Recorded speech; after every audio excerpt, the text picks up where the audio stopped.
Good morning, good evening, everyone. We are just waiting on a few other speakers, but we will commence shortly. Thank you.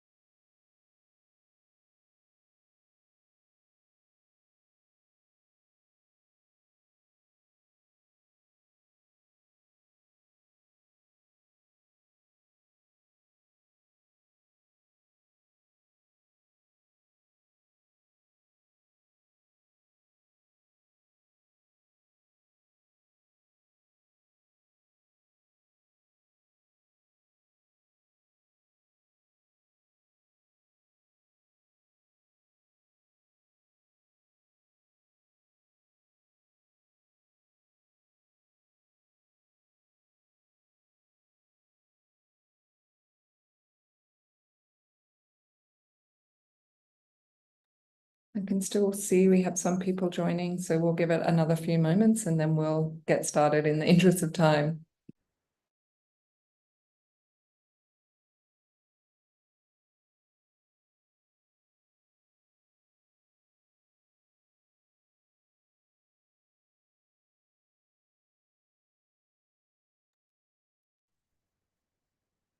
Every time I go to start, I see the numbers still increasing, but I think we'll just make a start now. So thank you everyone for joining today, particularly to our speakers, obviously. Just some brief housekeeping. My name's Alexandra Robinson. I'm the Gender-Based Violence Technical Advisor for UNFPA in our headquarters Programme Division. I will just let people know that the webinar will be held in both English and in French, and so interpretation's available. If you go to the bottom right-hand corner of Zoom, there's an option to switch those languages. If you can see the world icon, you click on that and you should be able to access translation. Please let us know in the chat if there's any difficulties with that, and we can try and find a solution for you quickly.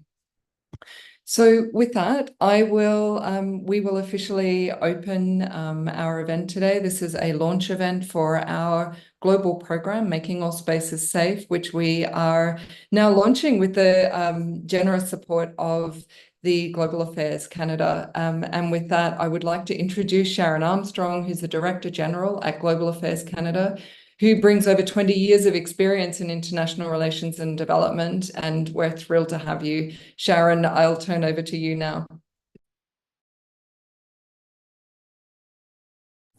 Thanks. Thank you very much, Alexandra. Good morning, good evening, bonjour, bonsoir à tout le monde.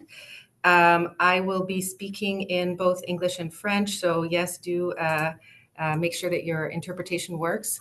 As Alexandra says, I'm the Director General here, responsible for social development at Global Affairs Canada.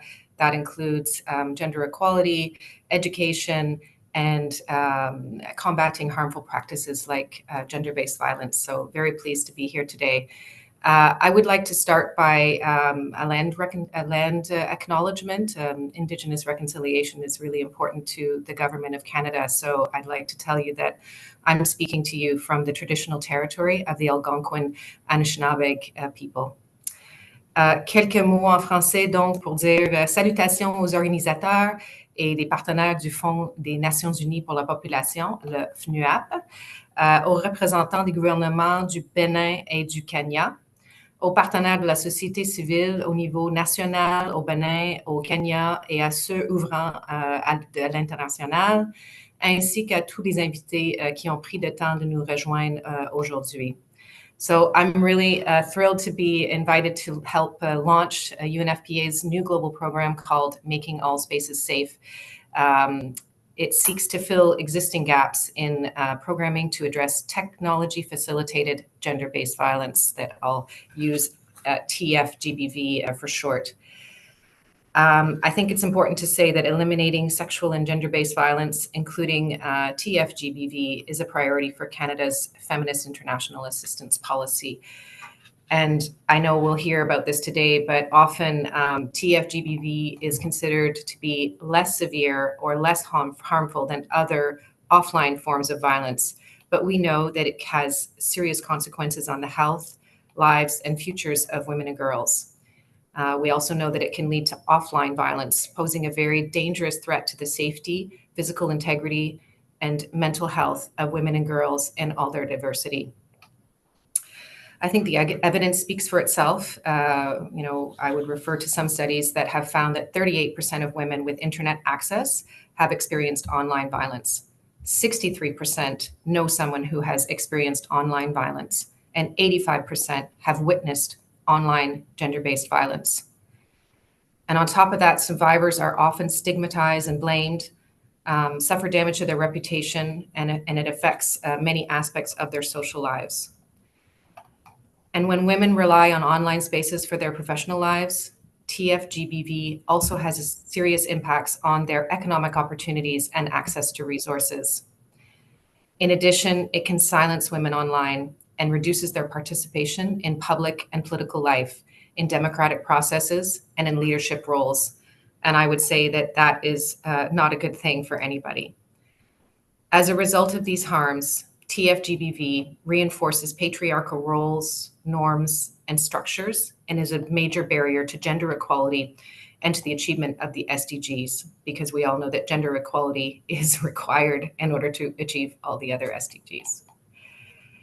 Any strategies to prevent and respond to tech-facilitated gender-based violence must be global, working with a variety of stakeholders, including survivors, private sector, civil society, multilaterals, and governments. And I'm very pleased to see many of those stakeholders here taking part with us today. Increased interest and attention on this issue during key moments in the past year suggests that there is a momentum to act to make a difference. I myself took part in the Commission of Status of Women this year, and I can say that it was a very big topic for everybody. It was on a lot of people's minds. As a member of the Global Partnership for Action on Gender-Based Online Harassment and Abuse, Canada works closely with other members to seize opportunities to prioritize efforts to prevent and address TF GBV through coordinated and strategic approaches. En français, notre soutien au programme Rendre tous les espaces sûrs s'inscrit dans cet esprit. Comme nous le verrons plus tard durant les présentations, ce programme comprend des interventions globales ainsi que des programmes pilotes au niveau des pays, au Kenya et au Bénin. Compte tenu des contextes de mise en œuvre propres à ces pays, le FNUAP a entrepris un processus de contextualisation participatif pour garantir que le programme apporte des solutions sur mesure, adaptées et durables pour les communautés qu'il sert. Nous sommes confiants que ce modèle de mise en œuvre portera ses fruits en vue de sa mise à l'échelle dans d'autres pays et que nous convaincrons d'autres bailleurs de fonds de se joindre à nous dans cette initiative. Finally, coordinated action is imperative, especially in the context of the backlash on gender equality and women's rights and increased sexual and gender-based violence, which is part of a global trend on democratic backsliding, rising polarization, and anti-rights populism. We recognize that advancing gender equality in digital spaces includes promoting and protecting the human rights of women and girls in all their diversity, and I will repeat, in all their diversity, to access and use digital technologies without being targeted by violence and abuse. We all deserve to be safe in both the physical and virtual world. So I thank you for your presence today and for joining our collective efforts to make all spaces safe. Back to you, Alexandra. Thank you so much, Sharon. I think you set the scene extremely well for why we're all here together and why we're programming on tech-facilitated gender-based violence. And I think as UNFPA, we thank Global Affairs Canada for this catalytic resources to comprehensively address TF GBV as a global phenomenon. So what is it that UNFPA are doing? I have a very short presentation of what All Making Spaces Safe is and what the program looks like. So UNFPA really came to this issue in 2021. So I would firstly really like to acknowledge the incredible depth of work and advocacy that women's rights and women's-led organizations, as well as civil society, have been doing on supporting a feminist internet and safe technologies for decades. So I feel that as UNFPA, we very much stand on the shoulders of this incredible work. And I think as UNFPA, we're very happy to be able to bring programming and comprehensive programming together with government and tech and private sector, as well as CSOs, academia, and other experts. And we see this program as one that very much brings together all of those different movements and stakeholders to be able to address TF GBV comprehensively. So again, a very big thank you to Global Affairs Canada for standing behind us, or beside us rather. So the Making All Spaces Safe program, I'm not sure if the slides are up. I'm sorry, I can't quite see. Here we go. So if we go to the next slide. So we came to this work in 2021, largely in an attempt to try and understand what this issue is, how are women experiencing technology, what is it that as UNFPA we need to be doing to be able to support programming to ensure essentially that women can access technology with joy and with freedom and without harm, that they can access economic opportunities and socializing in online spaces, as well as, you know, supporting or as well as enabling their voices in online spaces, which, as we know, is becoming really the platform by which we promote women's human rights and engage in advocacy. So Making All Spaces Safe was is a publication from 2021. And as part of that publication, we came up with a definition of the basis of, you know, a really broad literature review to try and understand for ourselves how to frame the issue and what it was that a program might look like based on that.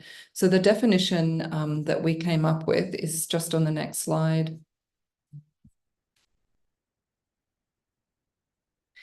We defined it as an act of violence perpetrated by one or more individuals, recognizing that, you know, tech-facilitated gender-based violence can be perpetrated by multiple individuals as well as organizations. And it's committed, assisted, aggravated, and amplified in part or fully by the use of ICT or digital media against a person on the basis of their gender. So there's quite a few different components here that we would unpack. One of them is committed, assisted, aggravated, and amplified. We know that technology is a vehicle through which gender-based violence can be perpetrated, but we also know that poorly designed technology can in fact amplify or aggravate existing violence. So the sharing of a deepfake video across multiple platforms very, very quickly, or the way in which technology can be used for surveillance purposes to enhance coercive control of an estranged partner, for example. Fundamentally, of course, TF GBV is perpetrated against a person on the basis of their gender, and I think this is really important, a really important component of the definition. So over to the next slide. What we see is, and really, Sharon, to repeat you, nearly 60% of women have reported being subject to at least one form of TF GBV. So the numbers are extraordinary and almost close to being double the experience of physical or intimate partner violence. So we know that the issue is prevalent. We know that it's with increasing reliance on technology and increasing proliferation of technology that we need to rely on to access basic services. I think we can only presume that number is increasing. We also know that there are certain populations or target populations who are disproportionately affected by TF GBV, including young people, LGBTQI+ populations, or women and girls with disabilities. We also can draw upon recent research from Supporting Safe Digital Spaces, which is a publication from the Center of International Governance and Innovation, which is showing that nearly all women in the Arab states, 9 out of 10 women in Latin America and Africa, 8 out of 10 in Asia Pacific, and 7 out of 10 women in North America and Europe have witnessed instances of TF GBV. So these are extraordinary numbers. And what is most frightening about those statistics is that once we start to see this form of violence online to this level of or to this degree, the concern is that this becomes a norm in online spaces. And while it might be a norm in online spaces, we then expect to see that spill over into physical or offline spaces. So just over to the next slide, please. We also recognize that there are so many different forms of TF GBV. Every week, I think we find new forms of violence, that new forms of TF GBV that we're receiving information about and trying to understand, and a lot to do with either using old technologies in different ways. So, for example, using bank account statements to transfer small amounts of money and put in threatening messages, or we're seeing new types of violence being perpetrated through emerging technologies such as virtual reality and the use of, or the need for, safe spaces in virtual reality gaming. So what is the program, and how have we, really conceptualized the issue to be able to program effectively and comprehensively? We have 3 different pillars that we support. The first being around response, so making sure that the GBV frontline service providers have capacity and understanding to be able to respond effectively and in a timely way, because obviously with TF GBV, so much of what we need to do has to be immediate and timely, so to prevent increased proliferation of the violence. This is at a national level. It's also supported by a global response hub, which will be able to provide support to frontline service providers globally to access this hub, to be able to be supported by local or other regional organizations who specialize in TF GBV. We also have a prevention pillar, which is largely focused around the underlying issue of TF GBV, which is harmful gendered and social norms. This pillar will also focus on ensuring that poorly designed technology can be addressed through supporting safety by design. The UNFPA guidance on safe and ethical design and use of technology for GBV and harmful practices is the primary guidance that we will use to ensure that we can make sure that all technologies can serve to prevent and mitigate harm. And then we have a final pillar around law and policy, and we'll shortly be releasing with the support, or we've designed this with the support of Derechos Digitales, is a guidance on rights-based law reform to address TF GBV. And really this package is to support countries who are going through a process of designing, developing and evaluating or monitoring law and policy on the issue of TF GBV, and making sure that at its heart are survivors. And of course that it is rights-based. All of these pillars are supported by ongoing research and evaluation, as well as convening, because we recognize that currently there are very disparate groups of people who are working on TF GBV. We have enormous digital rights movements, feminist movements, GBV practitioners and movements. So largely this is about trying to bring all of those different people and stakeholders together, along with government, along with tech and private sector, academia and feminist technologists. So really ensuring that what we do as a program is understood by the broader community and can filter out and any resources and progress we make under the program can be shared as a global learning. Obviously, the ultimate goal of the program is making sure that women and girls in all their diversity enjoy the benefits of technology free from gender-based violence. So with that, that essentially is an overview of the program. But with that, I will turn to our UNFPA representatives based in Benin and Kenya. Firstly, to Richmond Jamoko, who is our UNFPA representative in Benin, and Anders Thompson, who is our UNFPA representative in Kenya. So Richmond, perhaps first to hear from you, why you feel like a program like Making All Spaces Safe is so important to see in Benin.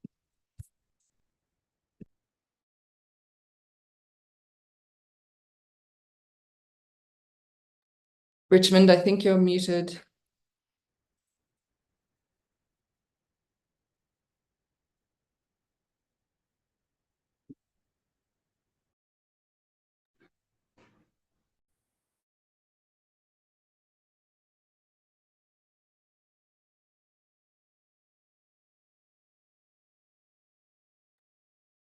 Okay, I think we might have a problem.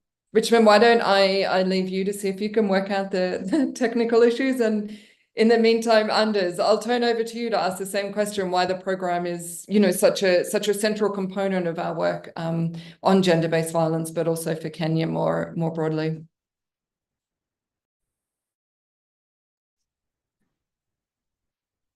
Yes, no, thank you very much. First, let me thank you and all the organizers for putting this together. I think it's really very important. And I would like to also extend a big warm thanks to Global Affairs Canada for the collaboration and for their willingness to put more attention on this very topic. As you can see in the background, I'm actually not sitting in Kenya at the moment. I'm on vacation. I'm sitting in my 13-year-old niece's bedroom having this meeting, but it was actually symbolic of what we are going to talk about, because it starts at that very tender age where people are women, young girls, where they start being confronted with these problems. But back to Kenya. If you look at Kenya, rates of gender-based violence, including both physical, sexual violence, and other forms of control, is nearly it's at 47%. So half of women in Kenya have experienced physical or sexual violence. And what we see with the technology is that we have a fantastic internet penetration in Kenya. We have more than 80% of women who are users of mobile phones, etc. And that, of course, has empowered them tremendously. But it is also exposing the vulnerability that is at play when this technology is being misused to further, or to have this technology facilitated gender-based violence. Coincidentally, just before we started the engagement now with the Global Affairs Canada, we in Kenya had actually done a rapid survey of the situation in Kenya. And it turned out to be much worse than we had anticipated. When we launched the short report with a few statistics, but also a lot of stories from women who had been subjected to these new forms of violence. The press picked it up, and we got so much feedback on that report, illustrating that it is a problem that is already there. And we thought, oh, this is something new we are anticipating. It's already there. It's already deeply ingrained. And unfortunately, we expect that it might even spread further and faster as technology gets adopted more and more. Luckily, Kenya has introduced a number of laws, the Sexual Offences Act, and also the Computer Misuse and Cybercrimes Act, which is in place to prevent some of these harmful practices. Unfortunately, there is a shortfall in terms of implementation, enforcement, and so on. Often, police, other actors don't really have the tools necessary to do much about it. So the time is absolutely right. The need is tremendous. Some of the stories that were told by the women who had participated in our rapid survey were really horrifying. But one point I wanted to make is that often the technology facilitated GBV is an enhancer of other types of GBV. Often it is a tool used by a perpetrator who has already been in contact with the person. Maybe it's a boyfriend who has been dumped, who now shares photos publicly, intimate details. It can be, again, threats, etc. So in a situation where there has been violence or abuse, and normally what we do, and also through counseling, advise women to do is to remove themselves from the situation, cut the ties with that individual who is abusive, move on, get counseling, get help, and so on. But that very instrument is being blunted or canceled in a sense by technology. So the ordinary gender-based violence, which is bad enough as it is actually been exacerbated, and we have now tools in place for it to continue, and for these traumas to be occurring again and again. So to the point of making all spaces safe, we need to, I think, in all levels of gender-based violence programming, we need to build this aspect in, because it is everywhere, and we just have not seen the depth of it yet. And we really look forward to benefiting from this program, but also learning a tremendous amount. I do see with the intervention in these two countries that the learning from this will benefit so many other countries, not only across Africa, but across the globe. And that is what we wish to bring to bear. So again, thanks to Global Affairs Canada, and thank you for having me on the panel. Thank you so much, Anders. I think you touched on so many important issues, you know, the invisibility of the issue and the way in which women just remove themselves from online spaces to be able to manage and cope with the violence that they're experiencing, instead of being able to have services that they can go to and support required to address the issue comprehensively. So thank you very much for your intervention. Richmond, let's hope you can unmute. Yes. Can you hear me now? We can, thank you. Great, great. Thank you very much, Alexandra, and thank you to the Director of Global Affairs Canada and all our colleagues. Good morning, guests.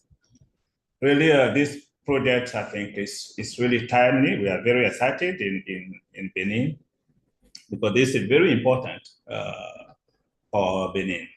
And why? Why? There are 3 or 4 reasons that's why we think it's important.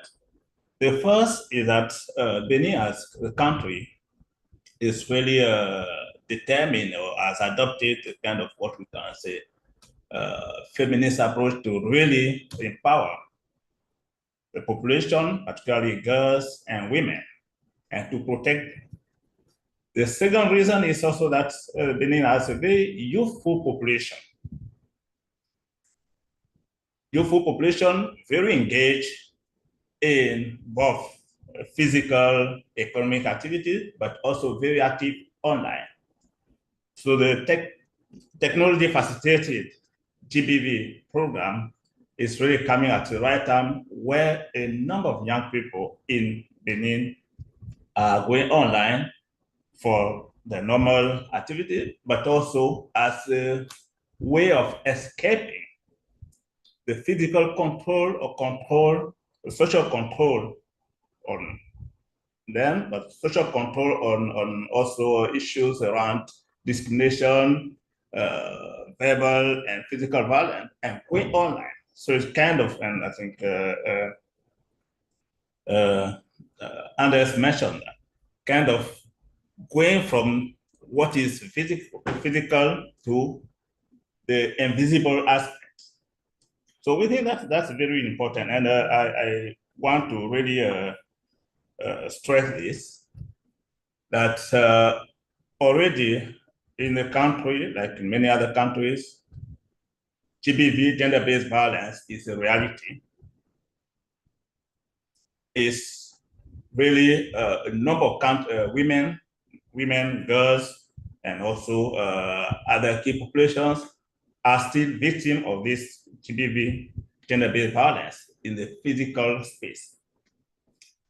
The statistics are very clear, over 50%. And even when you look at the younger population, the data that is collected by the Ministry of Social Affairs shows that adolescents and young people are even more victims of violence, of gender-based violence, different forms of violence. But what is not captured right now is what is online, because there's tools and mechanism to really capture this is not yet well developed. Yet at the same time, the country, in terms of context, have a very strong push for digitalization, very strong push for really the adoption of new technology by young people, by the whole population, to boost the economy, to boost social expression, to boost social interaction. So you have two movements going on: the strong push for digitalization, for the use of new technology, and at the same time, the fact that that environment is not providing a strong protection for the most vulnerable who will be going online. And statistics show that, of course, technology facilitated GBV, in this case, gender-based violence, is increasing. So the program is coming really at a very, very timely, is coming timely in this context where you have a political will to change, but at the same time, there are some limitations. The second point, that's why we are really excited, is also the focus of the program, on this program on women and children, which is also the focus for UNFPA Country Program, particularly our 10th country program with the government. Within that program, we intend to really work with young people, women and girls, and all stakeholders to transform social norms so that you have a protection and dignity for all, and to change the culture of violence and provide protection for. So this program will come really to help, or we leverage on it to really work on the new emerging, I don't know if emerging, social norm of violence that is moving from the physical space to the virtual space. I think Alex mentioned that, working with new tools, with laws and policies, so that young people who will be there, women and girls will be empowered to challenge the virtual norms, social norms that are going on virtually, whereby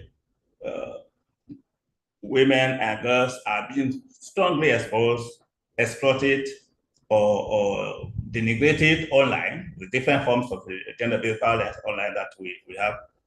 So working with the target population, the beneficiary, to really transform the emerging social norms that is coming up among young people, but also among the adults. And that will help also to impact on the social norm that is offline, but in the society. So we think this is a very important opportunity that really comes in the implementation of our country program, the 10th country program, which is for this period 24 to 2024 to 2026. So that's a second important aspect. That's why we think the technology facilitated GBV program being launched is very critical. The third element that I wanted to add, building on this, is also the opportunity to really reinforce partnership with not only the government, but also with civil society organizations, with young people, all these who are very active, not only in the physical space, but are very active online. I think it provides a strong opportunity to reinforce collaboration, and I'm happy that some of the civil society organizations are here. But the new program provides really another additional layer to reinforce our collaboration online and offline, and really help to bring gender-based violence to the minimum or to zero, as we use in UNFPA transformative results, that bring it to really the zero gender-based violence, be it online or offline.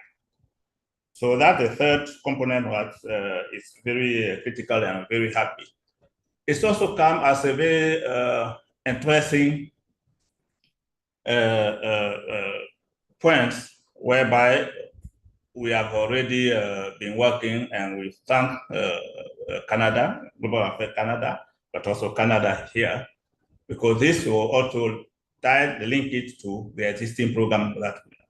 So in short, the technology facility GBV program being launched today comes very timely in Benin, particularly for UNFPA, to focus on young people, girls and women, and strengthen our collaboration with the different partners to make sure that we can protect girls and women online and offline, so that everyone can enjoy really their security.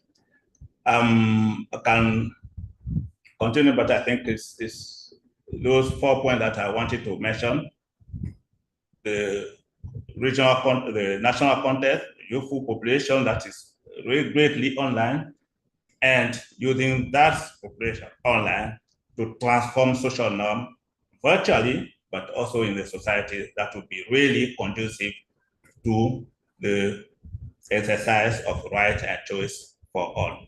I thank you. Thank you so much, Richmond.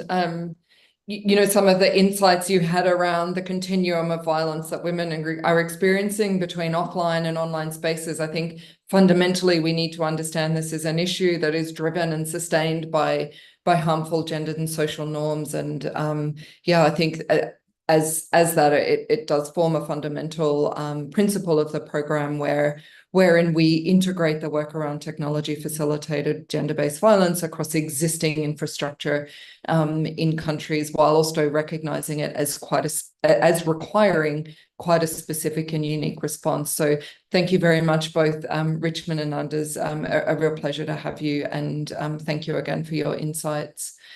We now turn to welcome the governments of both Benin and Kenya, as well as the Canadian missions, respectively. We have joining us today, we have Jennifer Obonyo from Kenya, we have Uget Bope Nakaja, and we have Ms. Jennifer Hayes and Chloe Simard. So first of all, I will turn to Dr. Josephine Obonyo. She's the Kenyan Secretary Gender at the State Department for Gender and Affirmative Action in the Ministry of Gender, Culture, the Arts and Heritage. Thank you very much for being with us, Dr. Josephine, and I turn the floor to you.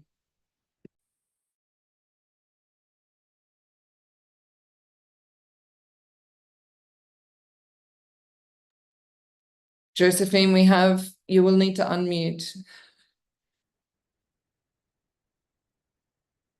No, we still can't hear you. I think Zoom doesn't like unmuting today, perhaps.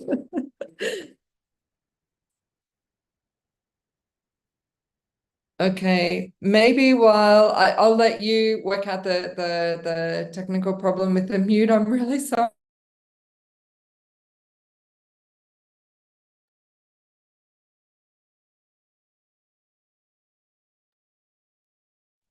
Sorry, Dr. Josephine, I don't think we can hear you. I don't think Zoom likes unmuting today. In that case, I might just leave you with the technical team to try and work out how to hear you.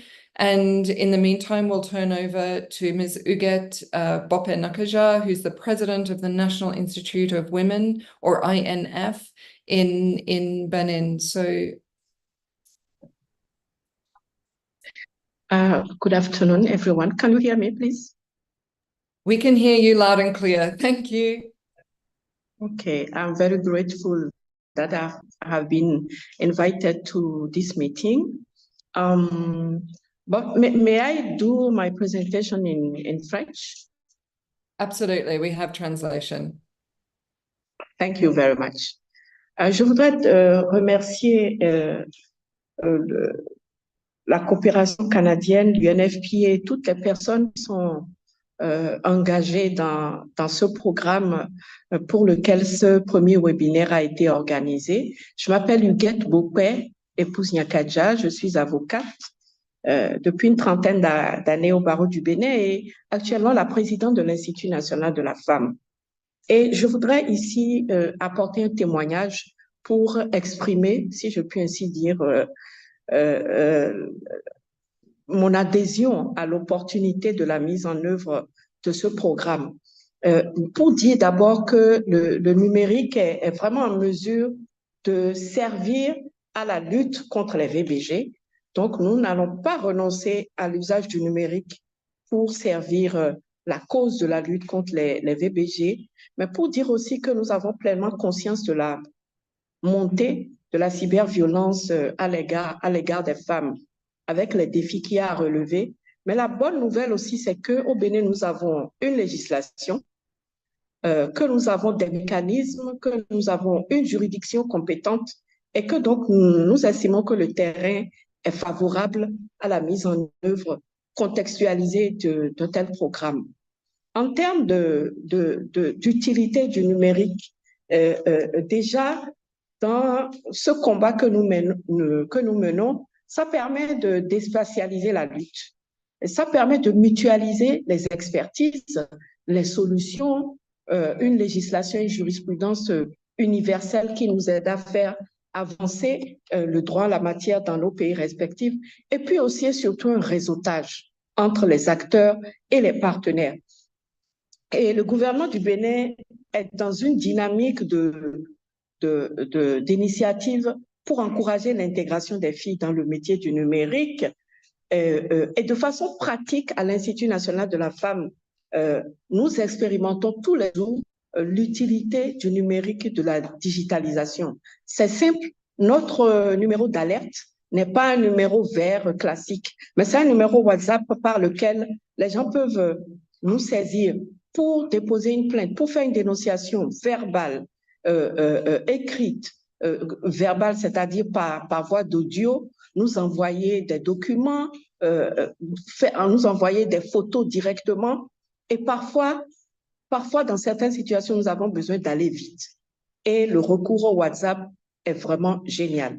Nous avons une adresse email, nous avons une page Facebook, etc. Et on voit bien que par le digital, par le numérique, nous parvenons à mener des activités rapides qui atteignent en un temps record un grand nombre, aussi bien en matière de prévention qu'en matière d'alerte en permanence et d'action également.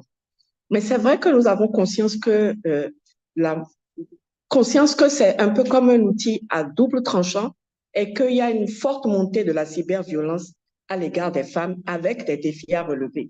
Des défis à relever parce que effectivement, c'est difficile de suivre la trace des auteurs, de les retrouver et de retenir, on va dire, la victime dans une situation d'attente, alors que psychologiquement, elle est atteinte et que chaque jour qui passe est une atteinte presque irréversible à sa réputation, à son image, etc. Mais nous avons une législation, nous avons un code du numérique et nous avons un code de l'information et de la communication qui prévoit déjà un certain nombre de dispositions. Je vais rapidement donner très rapidement lecture de quelques dispositions.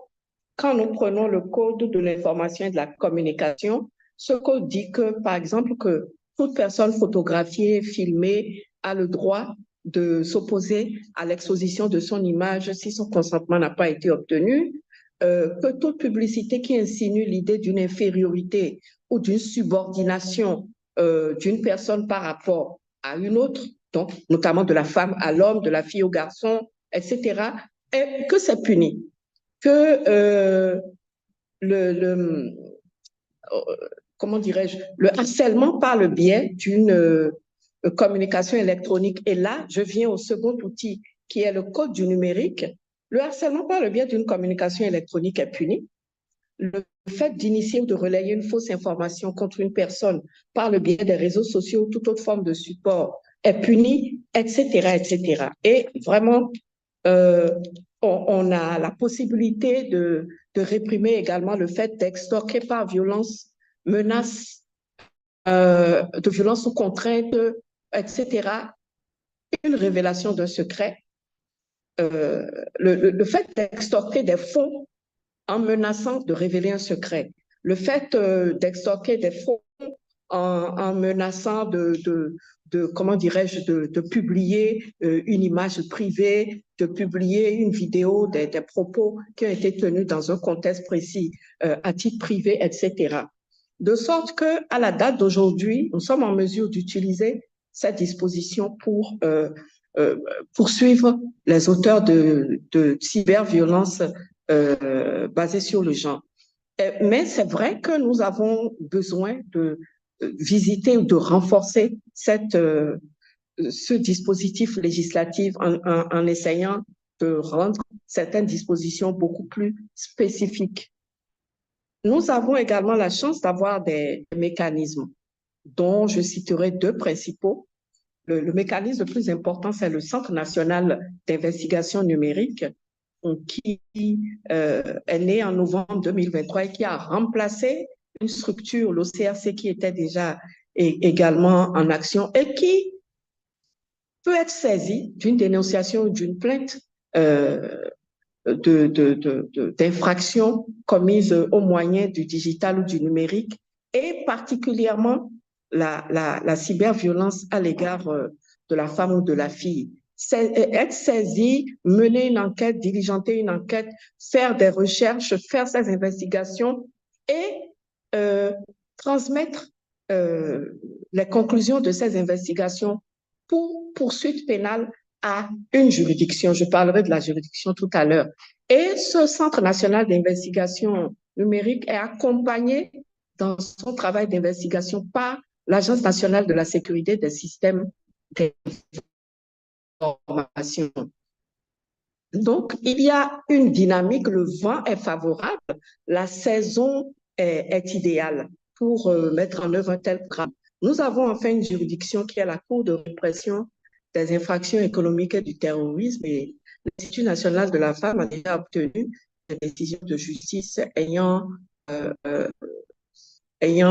sanctionné des auteurs de cyberviolences basées sur le genre, facilitées par le digital ou le numérique. Et donc, en ma qualité de président de l'Institut national de la femme, je me permets de conclure en disant qu'un tel programme sera favorablement accueilli et que l'Institut national de la femme verra un partenaire, un allié sûr en personne de la ministre en charge des affaires sociales et de la microfinance, avec laquelle, aux côtés de laquelle nous menons ce combat, si une suite était donnée à l'implantation de ce programme. Je crois que les 5 minutes qui me sont données ont été écoulées et je reste disponible pour la poursuite de cette conversation et éventuellement des réponses aux questions qui ont été posées. Merci beaucoup.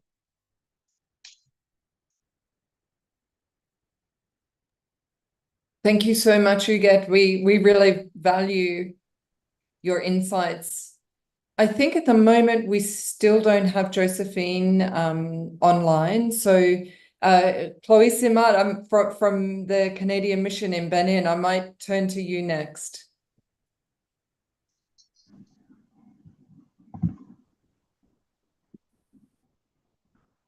Hi. Bonjour à tous.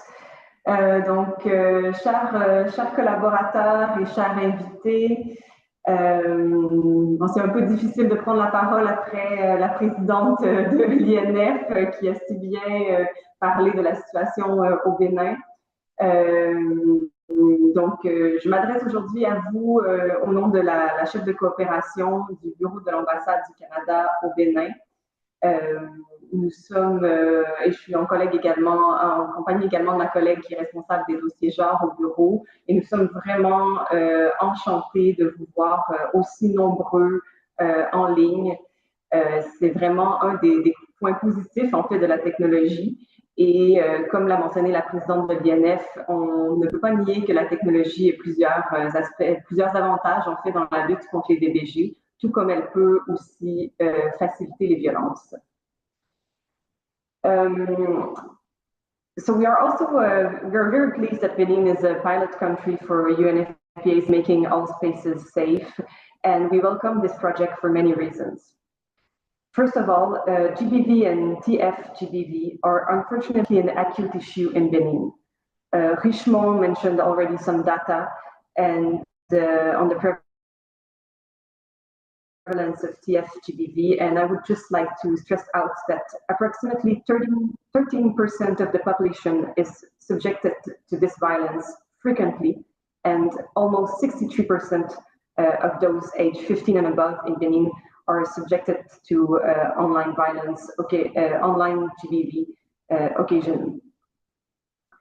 Women activists and women politicians are also increasingly being targeted online. And while Benin has taken courageous steps to increase women's participation in politics, TF GBV could threaten the gain made in recent years. When women don't feel safe to engage in public life and politics, they may choose not to engage. En lien avec la politique étrangère féministe du Canada, l'ambassade a d'ailleurs organisé en mars dernier la projection d'un documentaire qui était suivi d'un débat sur la question justement des violences en ligne et de la participation des femmes à la politique et dans l'espace public. Cette discussion a permis d'entendre le témoignage de plusieurs femmes ayant subi de la violence en ligne et de mettre en lumière le phénomène qui est vraiment un phénomène mondial, mais qui a lieu également au Bénin, ainsi que la résilience des femmes qui y font face. Ce projet tombe donc à point pour nous et pour les Béninoises, qu'elles soient activistes, politiciennes ou tout simplement citoyennes, et qui doivent composer avec la transposition en ligne de la violence basée sur le genre. As the other speakers mentioned, making all spaces safe will make a difference for those women by improving the standards for the safe use of technology and by strengthening the legal and political environment to ensure the digital security of women and girls. It will place women and girls and their experience at the center of the project design, implementation, and evaluation, which is truly in line with our feminist international assistance policy. And to achieve results, as the other speakers stressed out, the project will establish partnerships with a variety of actors. And with the large attendance today, I think we can already see some of those partnerships taking shape. Another reason why I'm particularly pleased to see this program implemented in Benin is because we already have a great collaboration here with the UNFPA office, and I think Richmond mentioned that as well. This relationship was consolidated through the project Preventing Gender-Based Violence and Empowering Women in Times of Pandemic, a project financed by Global Affairs Canada, which closed in last September. With this project, UNFPA tested and implemented innovative ways to prevent GBV through online as well as in-person youth mobilization. The lessons learned generated by this project will certainly contribute to the implementation of the Making All Spaces Safe project. In conclusion, we are pleased to work with UNFPA again on this important project in Benin. I'm also adding my voice to those of my colleagues in urging other donors to support Making All Spaces Safe so we can enlarge the program. Donc, en bref, je nous souhaite finalement à tous et toutes le meilleur succès dans la mise en œuvre de ce projet au bénéfice des populations béninoises, kenyanes et de la région. Je vous remercie. Thank you so much, Chloe, and again for the collaboration and an ongoing partnership in Benin, particularly obviously around this new program, Making All Spaces Safe. We don't yet have Josephine on the line, and her technical issues haven't yet been resolved. So Jennifer Hayes, I welcome you to the floor. Jennifer is the Director of Canada's Bilateral International Development Programs for Kenya, Somalia, and South Africa. Thank you for being with us. Thank you very much, Alexandra. I hope that my volume is working. It is. Yes, wonderful. Okay. It's a pleasure to be with you all here today. Et peut-être je vais répéter un peu des commentaires de ma collègue Cotonou. But I think Chloe made some excellent points, as did the prior speakers. So apologies if I repeat a little bit, but I think you know, there's so much that can be said from a Kenya perspective that echoes other countries in Africa and in fact more globally around the world. So we have seen in Kenya an overall reduction in the prevalence of gender-based violence from about 45% in 2014 to 34% in 2022. So of course this is a positive trend, but still much too high.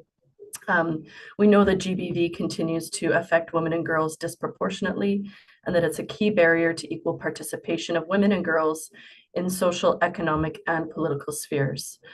The impact of the COVID-19 pandemic, you know, was profound and broad.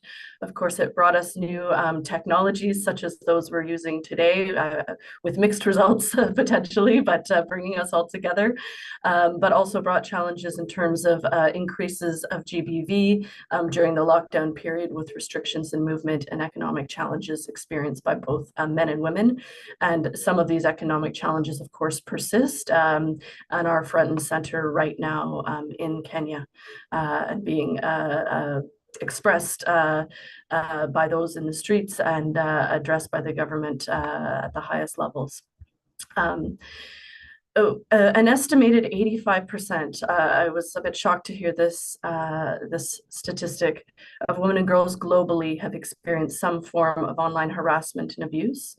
And of course, this can hinder women's freedom of expression and participation in public discourse.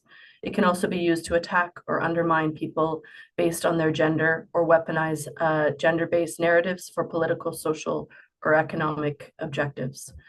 There was a recent study completed by the Collaborative Center for Gender and Development with the University of Nairobi, and supported, I understand, by UNFPA, which found that tech-facilitated GBV is prevalent in Kenyan tertiary institutions. The most frequently used form of abuse was online defamation, but many other types of abuse were prevalent as well. And about 22% of respondents experienced or witnessed online bullying in their institution. And so while we know that online and tech-facilitated GBV prevalence is on a rise, reporting, unfortunately, of these cases remains low. mainly because victims feel ashamed, embarrassed, or unaware that this is actually a criminal offense and can be prosecuted.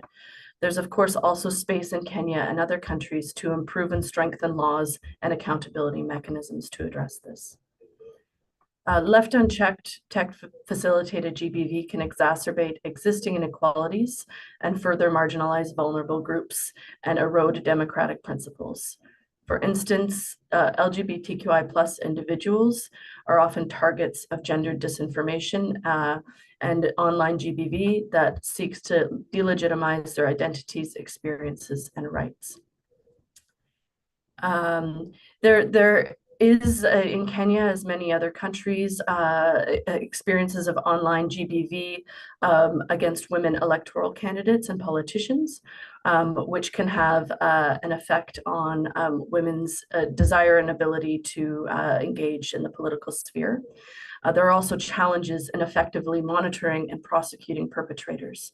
An example of this is the use of vernacular languages to propagate online abuse and harassment, particularly around election periods, can be rampant, but monitoring this using social media platforms and the technologies that exist can be very challenging. Male engagement remains key. Men and young men are often the perpetrators, not always, but often the perpetrators of SGBV, including online or tech-facilitated GBV, yet they're disproportionately overrepresented in the fields of artificial intelligence, digital platforms as designers, engineers, employers, and users. And therefore their perspectives and involvement is crucial to address technological and cultural factors that enable the spread of online GBV. Their active participation is essential in understanding the underlying motivations, patterns, and dynamics that fuel harmful campaigns. Without their engagement, efforts to challenge and dismantle deep-rooted societal norms and behaviors that contribute to this may fall short. Gender equality more broadly, it's a key priority for both Canada and Kenya. And we had an excellent opportunity to discuss our joint engagement in this area recently at a senior level meeting of the Kenya-Canada Binational Commission, which was held recently in Ottawa in May. And during these meetings, we were able to really share perspectives and opportunities, what we're doing now and what we can do further to support and reinforce our engagement. Canada is really proud to support a wide range of initiatives related to gender equality and the empowerment of women and girls in Kenya, in line with our feminist international assistance policy. So this includes our almost completed Women's Voice and Leadership project, which has supported over 90 women's rights organizations with core funding and support and networking opportunities, and for which we are currently considering a subsequent phase. Collaboration with women's rights organizations like the Center for Rights Education and Awareness, which is one of our partners through the Women's Voice and Leadership Project, that work around online GBV issues, will be really key in this initiative as well. We're also pleased to support a robust portfolio of projects in the realm of sexual and reproductive health and rights. And this, of course, includes health services for victims of gender-based violence, as well as preventative activities. We also have been supporting Parliament and enhancing women's political participation, and a number of partnerships advancing women's economic opportunities with skills training, technical and vocational education, and support for women-led businesses. So we're so pleased that this new initiative on tech-facilitated GBV is being launched, and we really see it adding to our robust portfolio in this sphere and addressing gaps that are ever more prevalent in our changing world. So thank you all very much for the opportunity to be here today, and wishing very excellent partnerships and implementation of this new initiative. Thank you, Jennifer. And what you speak to in Kenya is, a wealth of information, resources, and research, which is really supporting development and implementation of the Making All Spaces Safe for Kenya. Unfortunately, I don't think we have Josephine back on the line as a result of a few different technical issues. But I think sorry.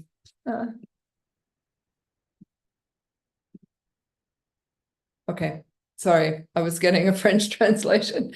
But I think now we'd really like to turn over to hear perspectives from civil society, recognizing their incredible investment, both personally and organizationally, in the area of gender-based violence, as well as tech-facilitated gender-based violence more specifically. And with that, I will turn to Ms. Natasha Abauba, who is the interim country manager for the Batonga Foundation in Benin. Natasha, I will turn over to you now. Thank you for the question. It's an honor to discuss such a critical issue. So, first, Natasha, we also can't hear you. Yeah, okay. Is it okay now? Yes, we can hear you. Awesome. Thank you so much. So I was saying, first of all, let's acknowledge the context in which TF GBV occurs in Benin.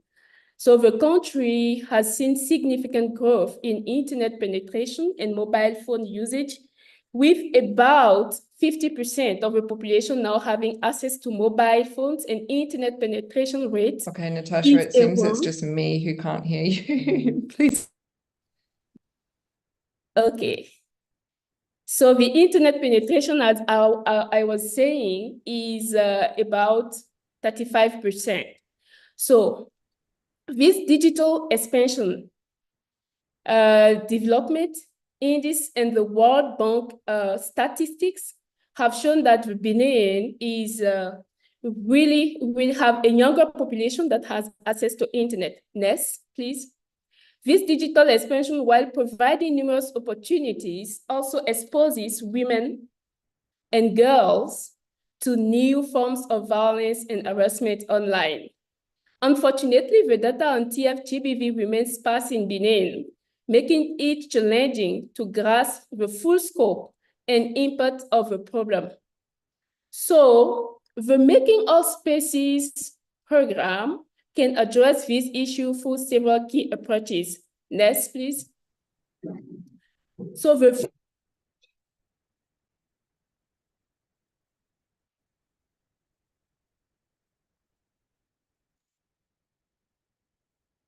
the first key approach is about data collection and research. So the project can include a robust component research aimed at understanding the scope and nature of TF GBV in Benin. By conducting national surveys, for example, focus group discussion that can aim at gathering comprehensive data on the prevalence and types of TF GBV that women and girls face. This research will not only highlight the issue, but also provide critical insight into the specific challenges and needs of survivors, informing more targeted and effective interventions. The second one is raising awareness. Next. So through community engagement and public awareness campaigns, it can aim at increasing understanding of TF GBV among the general population, policymakers, and digital platform providers.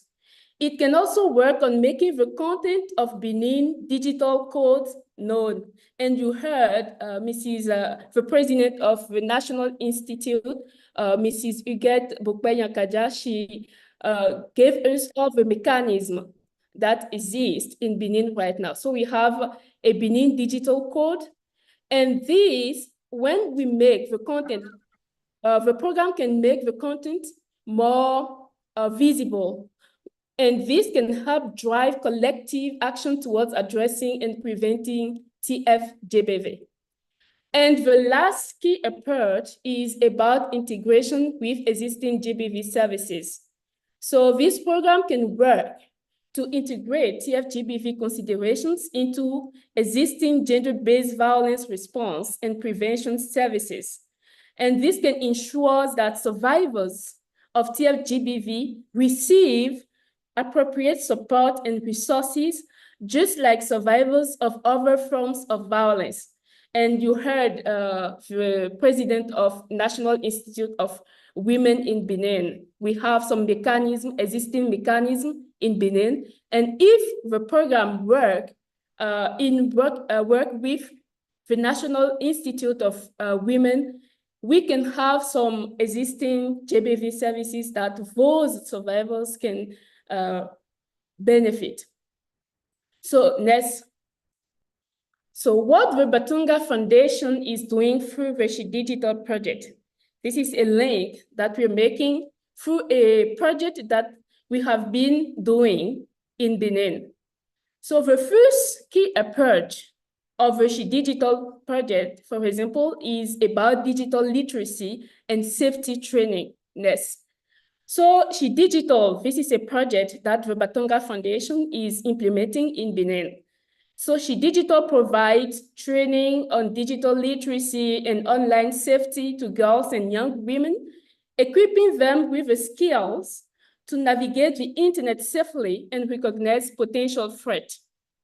We developed a training model and we call it Digital Violence and Safeguarding, a guide to ensuring online safety for programs participants. So whenever we have a digital thing, we make sure that all our program participants have this model developed. So this education is crucial in preventing TF GBV and empowering women to take control of their online experiences. Next. The second pillar of the project is about supportive networks. So the project fosters the creation of peer support networks where young women can share their experiences and strategies for dealing with online harassment and abuse. These networks provide emotional support and practical advice, creating a community of resilience and empowerment. Last not the least is about access to resources. So with the project, we work with local organizations, local and international organizations and tech companies to provide access to resources such as counseling, digital tools designed to enhance online safety. This ensures that survivors of TF GBV have the necessary support to recover and seek justice. Next, please. So while making a link to the Digital project and the Making All Spaces Safe program, we can have a collaborative effort for sustainable impact.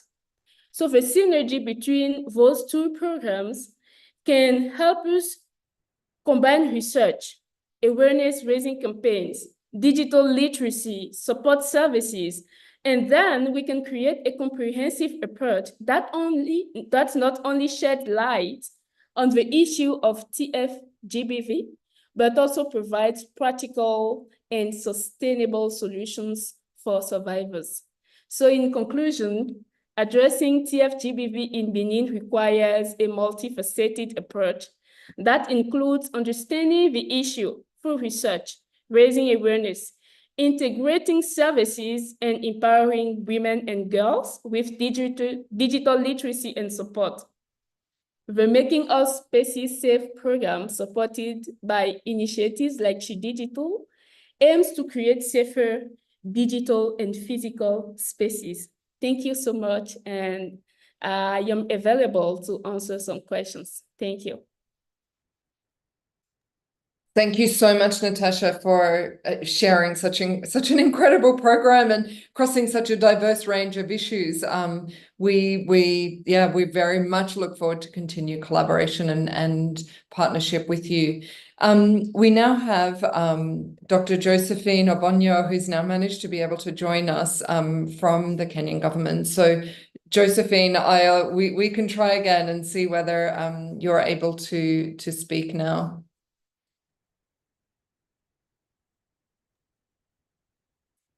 Hello.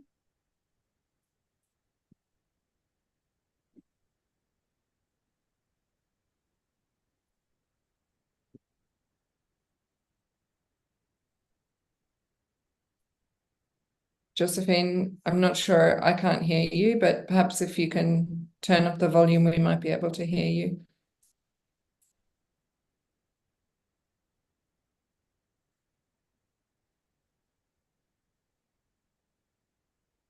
Dr. Abonyo, can you hear us?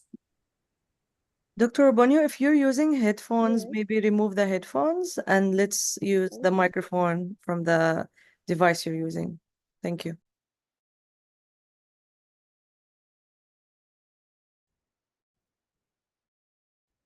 You can hear me now? Can you hear me now? Are you able to hear We me? can, it's just quite low volume, but we can hear you. Are you able to hear me? Just. Yes. Yes, please go ahead, Dr. Abonyo. I think technology. If you're able to hear me, I can carry on. Please do go on, Dr. Abonyo. We'd love to hear from you. You have the Okay. floor. All right. So, because for some reason, the clarity seems to not to be there, because I also can't hear you properly. But I think I'll probably just go straight on to probably address some of the areas that we're supposed to deal with. And maybe what I can say is with regard to why this program will be needed in our country as Kenya, definitely, just like has already been explained earlier on, and I remember Richmond giving the numbers, the statistics in Kenya with regards to technology-assisted GBV. And one of the issues is the fact that Kenya has such a youthful population. In fact, when you look at the statistics, the population of Kenya, the majority are the youth. And in this majority, again, majority are women. And on top of that, also, the internet connectivity is very high in Kenya. Now, all these coupled together then makes this program extremely relevant for our country. Now, one thing is for sure that if you look at the figures, that despite the internet connectivity and the figures that we have, unfortunately, there's a very wide aspect of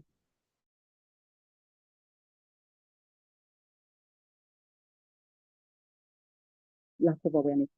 Now, because of that, you find that many women who are subjected to GBV, especially technology-assisted GBV, may not even be aware that they have recourse mechanism.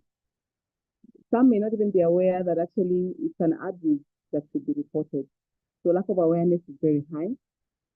Now, reporting is a challenge, because if you're not aware in the first place that it is an abuse, then it means then reporting becomes a challenge. And therefore, services also for reporting, the mechanisms are not there. And for this reason, then we need things like, for example, counseling, legal aid, and also need for safe spaces. And then the cultural barriers are also very, very common. And you look at things like shaming, blaming is very common.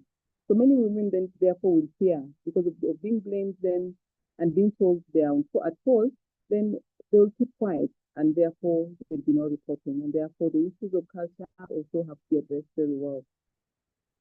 Now, how then will it impact the lives of women and girls in all their diversity?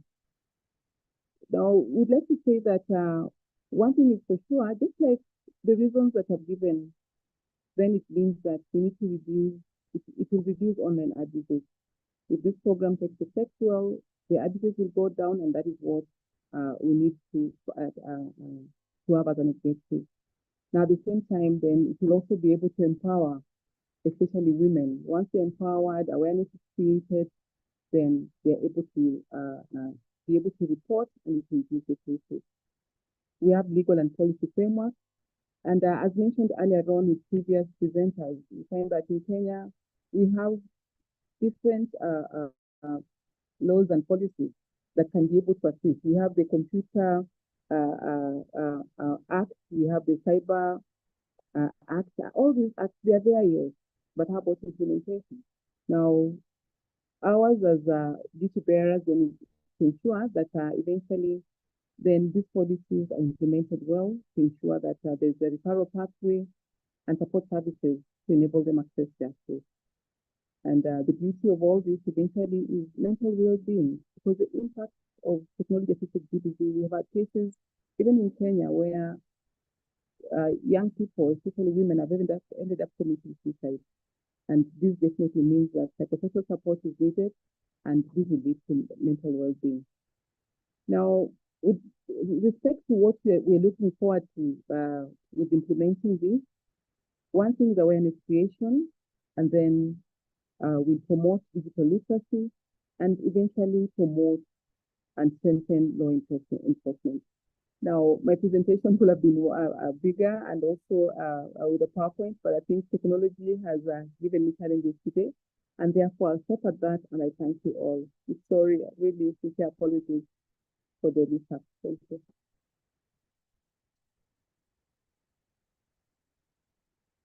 Thank you so much, Josephine. And I don't think this time technology is working in our favor, but I'm glad we managed to overcome some of the issues to hear your perspectives as part of this launch webinar. I think it's incredibly important to hear, again, the way in which, the work on TF GBV needs to be integrated into existing frameworks and structures, including understanding the manifestation of technology-facilitated GBV as, a symptom of harmful gendered and social norms which continue to persist across the world.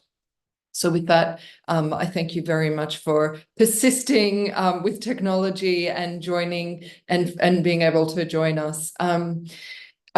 I would like to take this opportunity to thank all the panelists in joining with us today. It's been a real pleasure and privilege to have you to speak to both the program and its potential to transform spaces for women in both Benin and Kenya, as well as globally, but also to hear of some of the incredible work and collaborations that are already happening into which the Making All Spaces Safe program will integrate. So again, thank you very much. We are very much looking forward to the next years of the program and look forward to using this as an opportunity to share knowledge and learnings globally to end TF GBV for every woman and girl.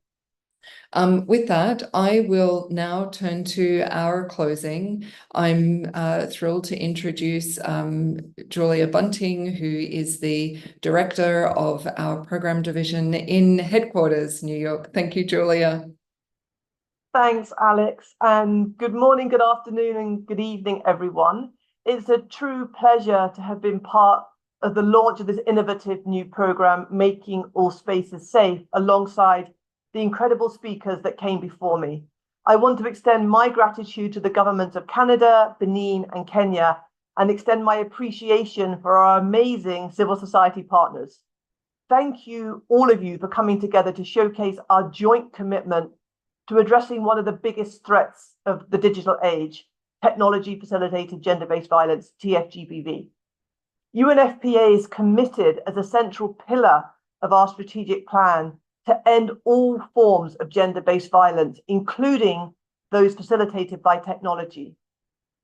UNFPA's dedication to capitalize on the use of technology to advance the Sustainable Development Goals has been highlighted in this year's commemoration of the 30th anniversary of the landmark 1994 International Conference on Population and Development.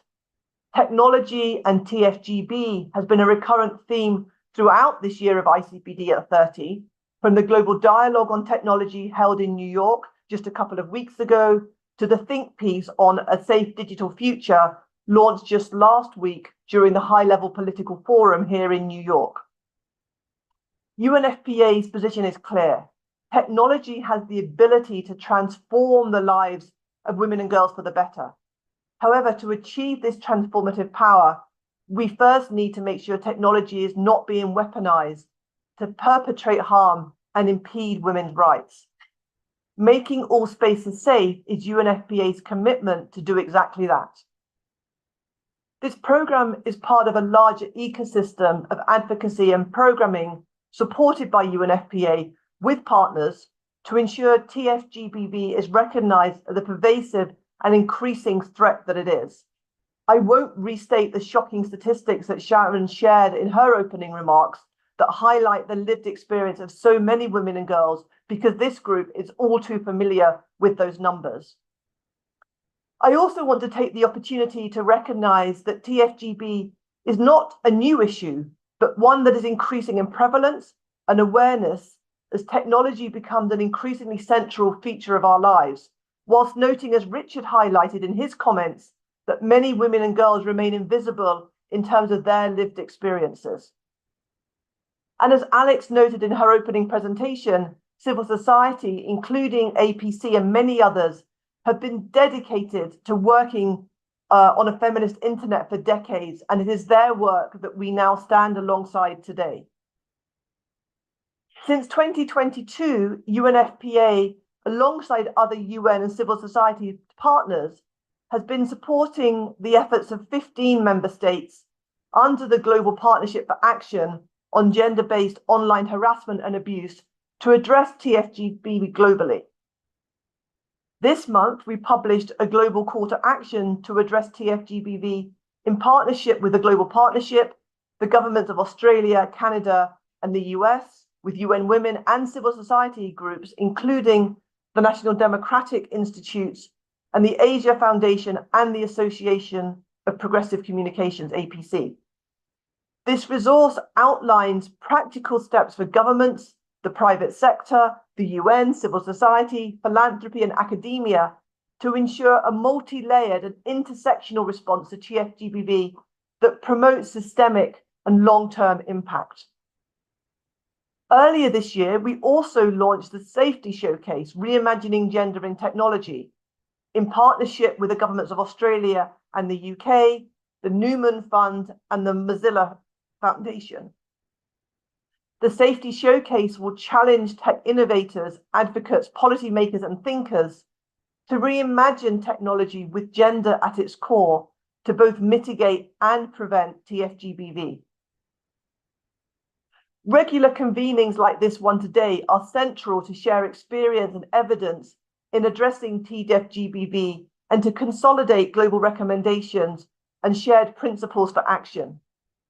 Indeed, UNFPA hosts an annual TFGBV symposium to convene digital rights, technologists, governments, civil society, academia, and international organizations and agencies to bring together often disparate areas of work to collectively contribute to ending TFGBV. This global program, Making All Spaces Safe, will continue to ensure collaboration and coordination across partners.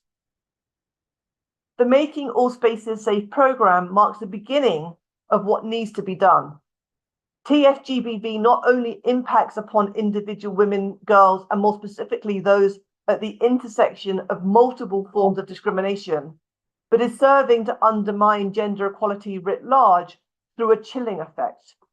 We must and can work together in partnership to ensure that every woman and girl in all their diversities can access and find opportunities and joy in technology instead of experiencing fear and harm. So I want to end again by thanking the Government of Canada for their continuous support to UNFPA's work, including their support to the Making All Spaces Safe program. We're just at the beginning of our journey and look forward to meeting the challenges of the future together and in partnership with you all. The challenges ahead are vast, but with collaboration and unwavering commitment, I know that we can make all spaces safe for women and girls. Let's move forward together to create a world where everyone can live free from the threat of TFGBV. Thank you so much for your time and for your collaboration today. Thanks, Alex. Thank you so much, Julia. And again, Sharon Armstrong, thank you for opening and being with us today, as well as all of our speakers. With that, I wish you a very good day, evening, and look forward to meeting again soon. Thanks, everyone.